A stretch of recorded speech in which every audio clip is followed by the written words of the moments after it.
Welcome to Bandit's Keep. I'm Daniel. This week I want to talk a little bit about campaigns and how we plan them, how we run them. I've broken this down into different types of campaigns, linear campaigns, episodic, sandboxes, of course, on this channel. But what made me think of this week's topic was last week we were playing and the players got themselves into a kind of a predicament where they thought what they were doing might be incredibly deadly. And there was a quick conversation, out of character, as it would be. And they said, well, what's going to happen if we TPK here, where we've been playing this, this 2 years, we're high level. And one of the players said, well, we'll just start a new campaign and roll up new characters. And then one of the other players, though, said, well, we don't need to start a new campaign. We could just roll up new characters and they could hear about what we've done and go from there. In the end, they were fine. But that's something, maybe that's another topic. Keeping the players, even when they're powerful, nervous is something that I love about a campaign. I love to always make the players feel like anything they do, not everything they do, but anything they do could be incredibly deadly. But that's a side note. So what I want to do is talk about what is a campaign. And if we start there, eventually we'll get to kind of how to plan one out to work best for you and things that I've done in the past. Okay, so what is a campaign? Well, you might think, and depending on who you talk to and articles you read and stuff, you could think of a campaign as a series of linked adventures with the same characters. You could think of it as a series of linked adventures in the same world. Some people even think of anything that happened in their created world as a DM forever is a campaign. This is where we get these, we've been running this campaign for 30 years, right? It's not the same characters necessarily, but the world keeps evolving and new characters come and this kind of thing. And another way to look at it, what I think is kind of interesting, and I'm kind of paraphrasing a paraphrase as it would be, the Pink Phantom Thoughts podcast did a breakdown of the book Muster, a primer for wargaming or something. That's the title. I'll put a link in the description. And anyways, in that, the way Pink Phantom was describing it, they kind of think of the campaign as a set of ideas. And I actually really like this. That is to say, your campaign isn't just we're playing and it's a campaign, but it's we're playing out something, right? We are playing out, and I don't mean a linear storyline. We'll talk about that in a second, but we're playing out a concept of, we're in this ancient world where lots of things have happened before us, and we're exploring to dig up the past and maybe treasure. Or maybe the campaign is literally a war campaign. We're part of a massive army that's, trying to prevent, let's say, an evil, let's say Lord of the Rings style, right? Like kind of more of that level of the campaign. The campaign could be something more small, right? We're a merchant ship flying through space, like a traveler campaign, right? Like that kind of thing. Any of those could be the concept. And what that does is it allows us to kind of contain where we want our campaign to go. And it, obviously a campaign is going to go wherever it goes, but you've got some ideas, right? If you know that you're exploring ancient, civilizations, you might find one that's super high tech or has a lot of magic or that's still occupied, or you might go through different dimensions, but you're still exploring ancient civilizations. Like that's kind of what you're doing, or ancient ruins. Whereas, if you just say, we're going to plop the players down, I think this is often a problem with sandbox campaigns, at least in theory, is that you just plop the player characters down and go adventure. And really what you've got there is no boundaries, right? Where are you? I was actually talking about this. Well, I'm doing a lot of digressions in this one with KR King of D&D Homebrew in our podcast, Monsters and Treasure. If you don't know about our podcast, please do check it out. Again, I'll put a link. I'm not the kind of player that likes to just make a character and really fully think them out until I have what I call boots on the ground. When I play a couple of sessions in a GM's world, it gives me a better idea of my character because you need those kind of boundaries. Oftentimes, we're just told an adventure. I'm going to start a campaign, and your first adventure is to rescue this village from a raiding lizard man group, something like that, right? Which is fine. But if it's going to build off into a campaign, like who is my character? And I like my character to develop as I go in the world, right? As opposed to creating one ahead of time. Now, that's a whole different subject, but it's related in the sense that your players will be more invested if they have a general idea. When I started my current campaign, I wanted to use a supplement called Through Altan's Door. I guess it's a series of adventures. We only ever did the first one because they completely went in a different direction, right? But that set the idea. This is a world where there's a way to go into this other area and collect treasure. You are treasure hunters. That's what you're doing. Everybody had another little kind of minor thing that they were working on, but basically they knew, because we were switching to OD&D basically, coming from other systems where other things, right, matter. But in OD&D, you're treasure hunters. That's how I wanted to run it, and that's how the party was formed. Now, have they evolved? Yes, they have, and we'll talk about that more. So if the concept or the idea of the campaign was we're treasure hunters, and then they've leveled up and they've changed their focus, if you will, is that a new campaign? Are we starting a new campaign without even stopping the first one?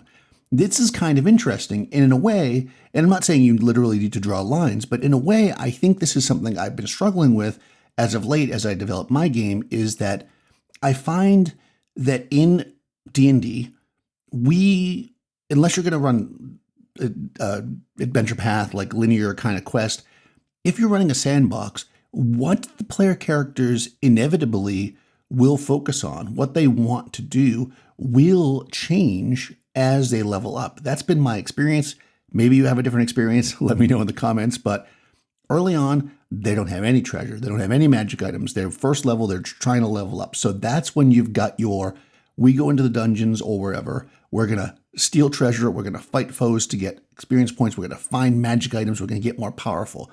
Then once they've got that and they feel secure, players feel secure that their characters aren't likely going to die behind every corner, even though anything could possibly be deadly. But, it's not like 2 goblins is going to wipe the party out with some good rolls. Now they, in some ways, become more invested in the world. All along, we have been, of course, showing this world. They've been meeting NPCs. They've been learning different things. But now they've got 3, 4, 5 levels behind them. They feel confident they can take on bigger tasks. And in my experience, that's what they do. They don't just go, well, where's the deeper dungeon? They usually start getting into what I'll call politics, helping people, doing these other kinds of quests. And I should point out, too, that I don't use one of these adventure boards. Somebody hires you, which is fine if that's how you run. But this is just things that they find. All that happens through rumors and conversations. They learn about things. And through that, they're curious. And based on what they want to do, the story, if you will, of the campaign shifts. Is that a new campaign? Maybe it's not a new campaign. Maybe it's a new adventure, but what is an adventure?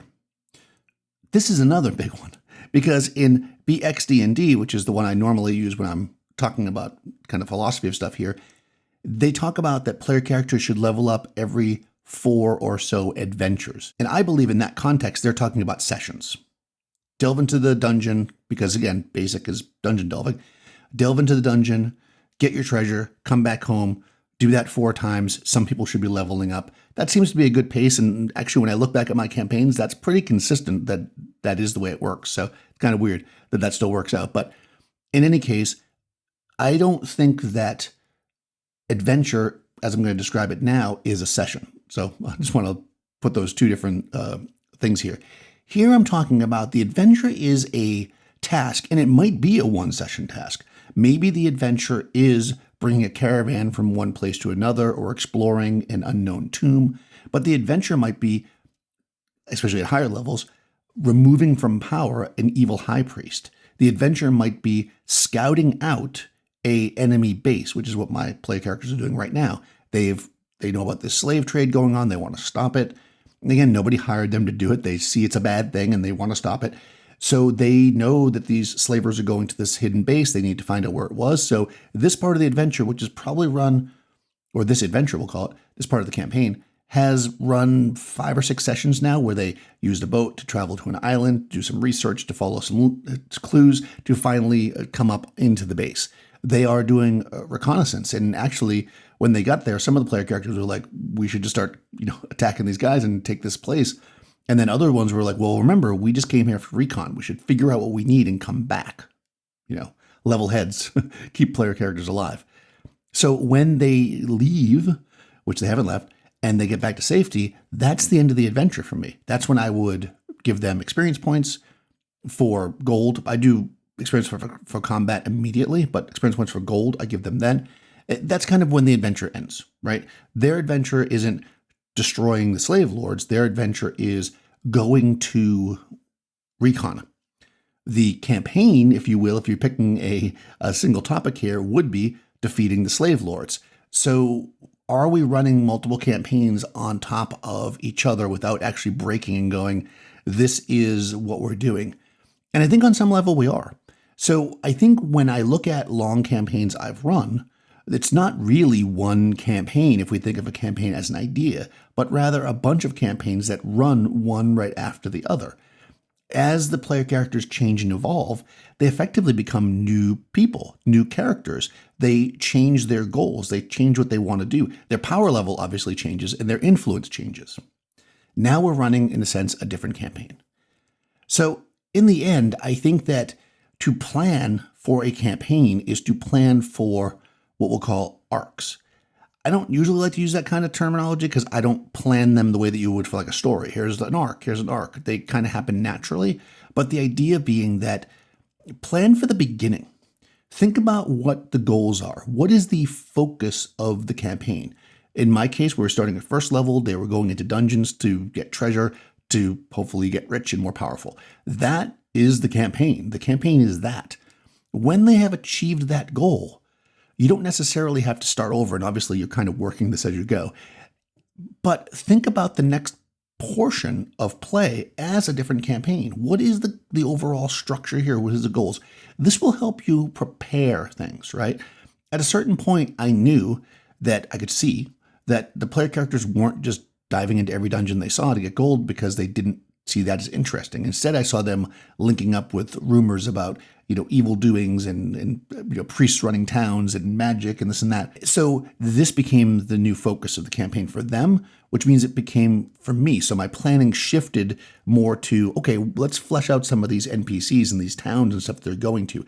Let's figure out the true motivations, not just evil high priest, they're evil, right? Let's figure out what's actually going on here. Let's dig deeper. And I take my bullet pointed list that has the kind of the general idea of what's happening, and I start to fill it in more. Because now I've started this new, in a sense, campaign. Chapter in the campaign, maybe is a better way to say it. So now they've moved to an even different spot. They have defeated a localized tyrant, right? This evil high priest, but they found there was a connection between them and this larger thing that covers the whole area. I'm playing in the Misty Isles, so there's like 6 or 7 isles. So now there's this bigger problem that people don't talk about because it's kind of like every one of the islands has their own government and they're like, we don't mess with this kind of stuff. So now the player characters are bigger than the world in a sense, and they're taking on a thing that's going, it's world spread, bigger than a country, I should say. So it's interesting, and their role has changed. And yes, their power level has changed. I didn't assign them these tasks at all, except for you're making characters to dungeon crawl. They developed over time, and through what they did, I figured out what they wanted to explore, what the ideas they wanted to pursue, what they wanted to do as their characters or as players playing characters in this world. Because to go back to some of the first things I said, I think you can have a campaign where the characters change. That is, different characters, not they change. Hopefully they change, personality-wise. But I do think that if you don't have some kind of continuation, that is, 1 or 2 characters survive or something goes on here, I think then you're completely starting from scratch. I think you need that history. So if there had been a TPK, would it really be the same campaign? I think it could have been, because they are so invested in the world at their level that they could have picked up characters who they've interacted with in the past to run, or those characters could have come to their fresh-faced player characters to kind of point them in the right direction. So then it would become, okay, new player characters. It's not go into dungeons, steal gold, get rich. It's follow in the footsteps of these powerful adventurers who failed, but somebody needs to do it. And obviously it would be whether or not the players wanted to do that, but as I said, that seemed to be what they were saying. So there you go. Planning a campaign is kind of an interesting thing. It's one of those things that you want to do in pencil or maybe digital, because things will change. Don't overplan. Don't decide what the characters are going to do at 10th level when they're at first level. Yes, have things out there in the world. Build your world as you go because that's fun, but build it small and only worry about the parts that the players care about at this point, because it's not worth building the rest of it except for your own joy in your campaign. What matters is what you're trying to do in that moment. If you're trying to do trading and traveler from planet to planet, it doesn't matter what wars are going on until and unless those wars affect your trade. And that's basically the same thing in D&D. It doesn't matter who the Duke is, making their heir if the player characters are second level and they're just trying to go into dungeons and steal some treasure from black oozes, right? Let me know what you think. How do you plan your campaigns? How do you pitch them? How much player input do you take at the beginning? How much do you take as you go? Do you have breaks in between where it seems like the campaign, as I described, changes and you're literally running a new campaign with the same characters? Let me know. I would love to know what you think. Go ahead and put a comment below. Also, check the description. I will put a link, like I said, to the things I mentioned, also to my Discord server and my Patreon if you want to support the channel. I'll talk to you soon.